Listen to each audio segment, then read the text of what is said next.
Hey guys, welcome back to the channel, or welcome to the channel, or my channel, or the channel. I don't know, either one. Anyways, welcome back. Today I wanted to talk about hard German words for me to pronounce. Now, these are things that are specifically, I think, harder for native English speakers. Some of them you might have already seen, and some of them are things I specifically notice with myself I really struggle with. So I thought it would be interesting to try to pronounce them and share them with you guys, not only because I made a video a while back where I translated from German to English and English to German, and it was really nice to get people's feedback, and it was kind of a learning experience for me, but also to support other people that are learning German, or I guess any language if it's helpful for you, but specifically in German, and specifically if you're a native speaker of English, then I hope by hearing someone else try to speak German that it gives you confidence to do it. And through making that other video, it gave me definitely more confidence from the comments and people interacting to push me to try to speak German more. And I definitely, over the last few months, have noticed an improvement in my German. And I think that it was maybe that video gave me a confidence boost to go out and to speak more. So today I just wanted to show you about some of the key things I struggle with, and hopefully it will help you guys. And if you're German, then feel free to give me any tips or advice on things that you notice that sound wrong or right. So let's get started. All right, first up is the letter Z in German.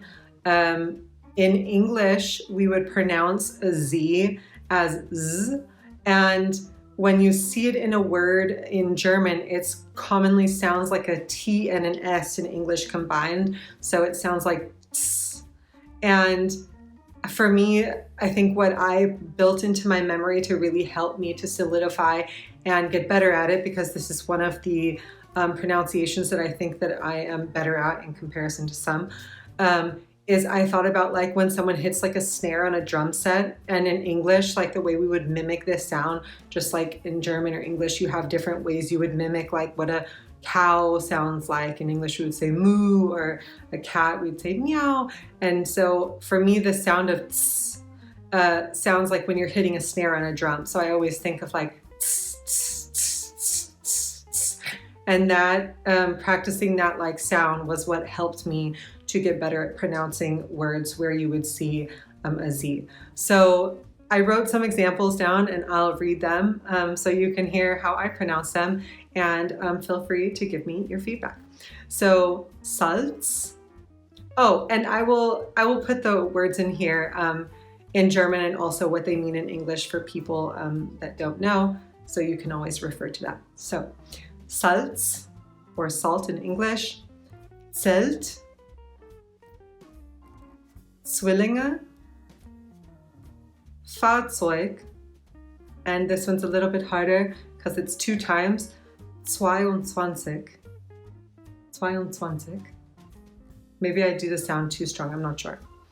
So the next thing that I struggle with is with the SP and ST sound.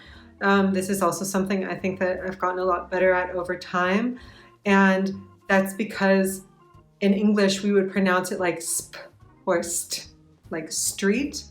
And in German, it kind of makes like an SCH sound before the T. So in German, when you put SCH together, then it makes like a sh sound, like an American sh.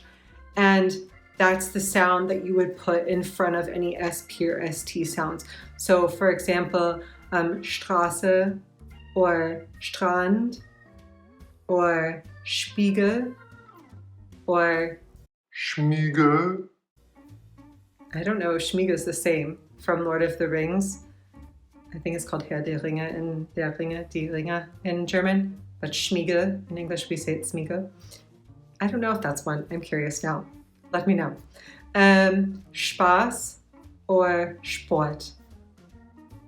And then I put a couple that I think are a little bit more tricky because they have other factors that I struggle with. One is the Z, so it's a combination. So Spitze, which I believe is like a point, or like the peak of the mountain or something. Käsespätzle, and then spuchen is a really hard one for me, which I'll cover later on. It's probably one of the hardest for me, is the difference between the U and an umlaut U. Yeah, so spucken. Spucken, maybe. Okay, the next one is the CH sound, or in German, CH sound, or CHEN sound. In English, we would say ch, or if we put this together with the en, chen is how we would pronounce it in English, but in German it's quite different. And this is something I noticed, like a lot of my American friends, even ones that have really good German, that they still, like if they say like I love you, they'll say like ich liebe dich, or well, now I just switched it, so ich liebe dich, kind of.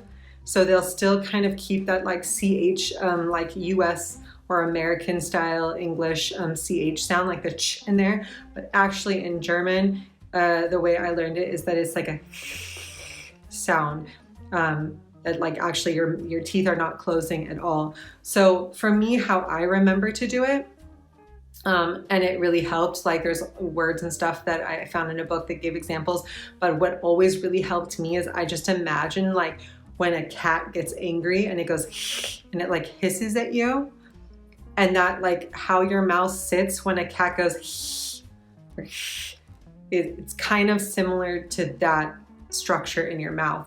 So like to say I is ich, so ich liebe dich, ich liebe dich.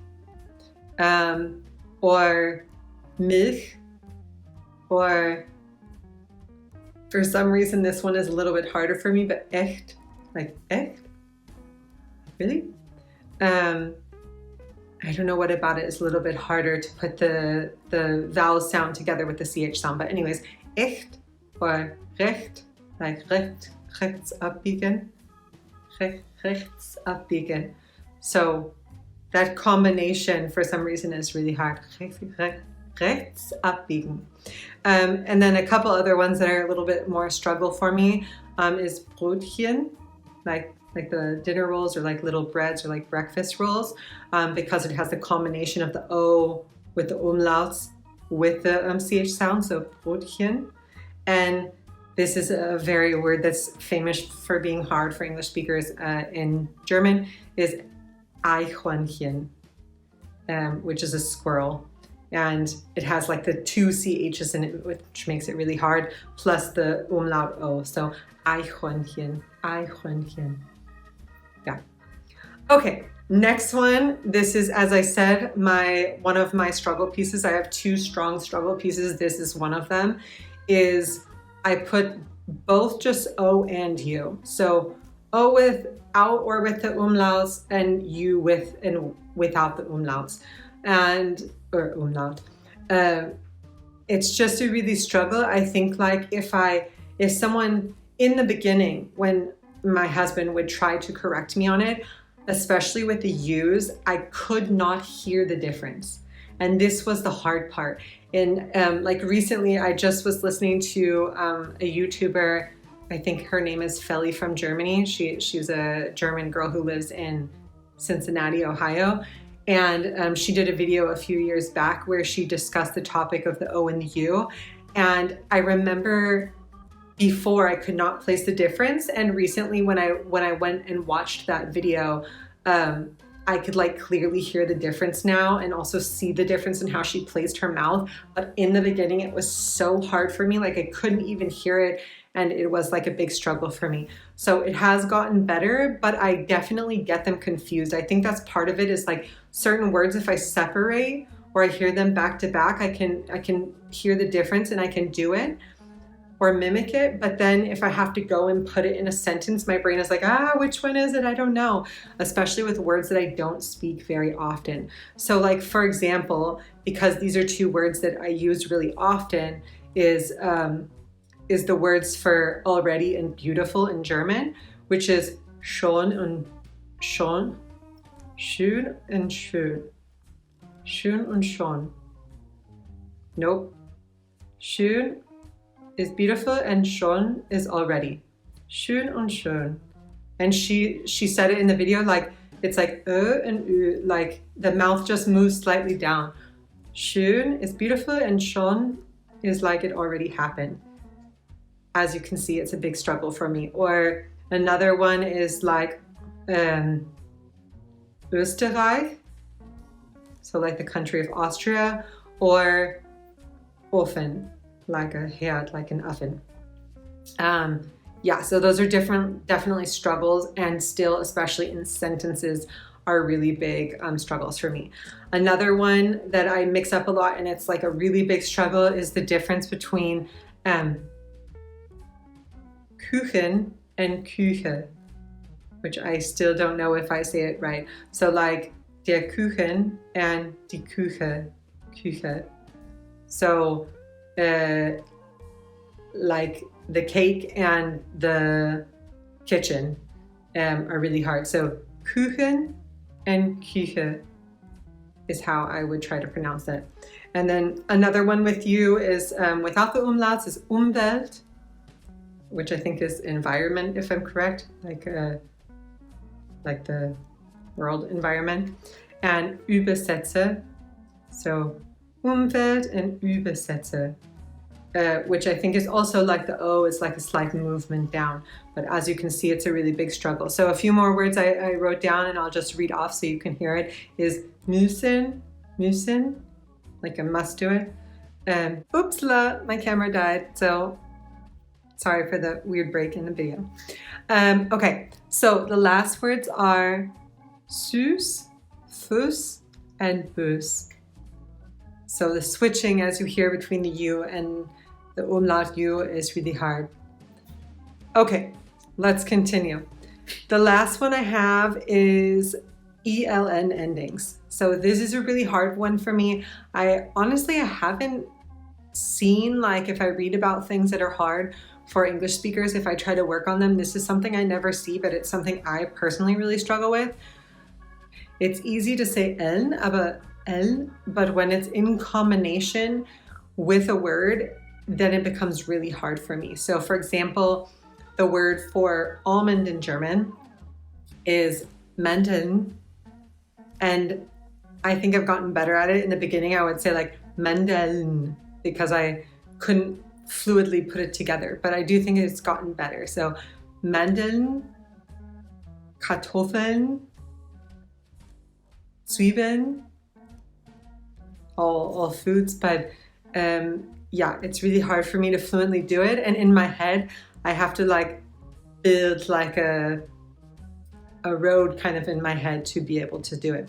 Some other ones I have that are harder because it combines things is bügeln, like to iron, is quite hard, and sammeln, to collect stuff, or lächeln, like to smile, is also really hard because it has like the CH and then ELN all together, lächeln. All right, and last but not least, I thought it would be really fun to create a couple of sentences, just funny sentences, to try to make a combination of all of these things in sentences together. So the first sentence in English is, I will iron 22 shirts in the kitchen after breakfast. Now in German, ich werde 22 Hemden nach dem Frühstück in der Küche bügeln. Maybe not so bad, I don't know. The second one is, let's feed the squirrels nuts at 5:55 today, like 5:55 p.m. This one is much harder.